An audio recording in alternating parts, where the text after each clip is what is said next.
about forestry is because Georgia is the #1 forestry state in the nation.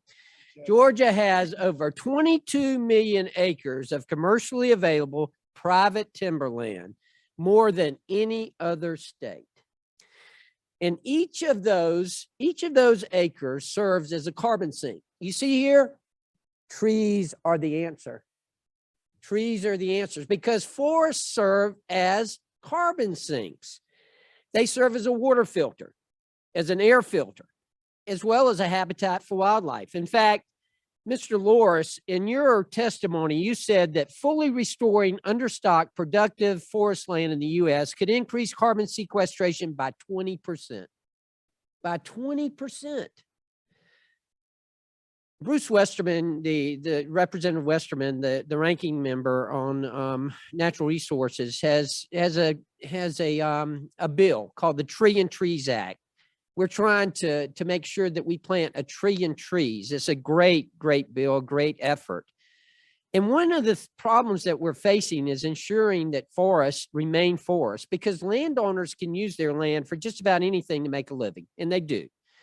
But unfortunately, due to natural disasters, hurricanes, fires, a lot of times after they have this natural disaster, they don't put it back into forest land.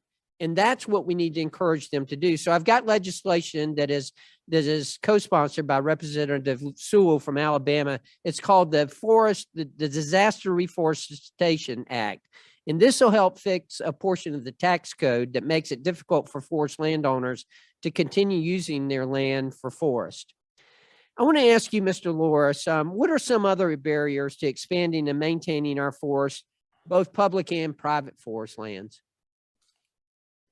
I think the two challenges are we need to protect the ones we've got, and there are a number of policy fixes that I think could help with timber harvesting, removing export bans on timber harvesting that occurs on federal lands, expanding acreage limits for categorical exclusions for controlled or prescribed burns, excluding state level air quality emission standards for prescribed burns as well, which would just be a temporary fix, but to allow a prescribed burn to happen on a good day where it's not windy is a temporary fix to ensuring that we don't have worse environmental and climate outcomes as a result of a more intense natural disaster in a wildfire. And then, I think to your other point is planting more. There's a number of provisions within the Trillion Trees Act, matching grant programs to provide seeds and saplings for states, for nonprofits, for tribes to continue to plant more trees. And I think the more we could also expand afforestation efforts as part of remediation of abandoned mine sites, there's thousands of mine sites that need environmental remediation. And the more we could inject natural climate solutions into that remediation, and there's some good legislation that will remove some of the environmental liability risk associated with environmental mine land cleanup, the better off we're going to be. Good. Well, thank you. Well, one thing I know that we can do is expand the use of wood and the wood products as a renewable resource. And that would both ensure that there's always a market for working forests, keeping them economically viable, and that we continue to grow trees that pull CO2 out of the atmosphere.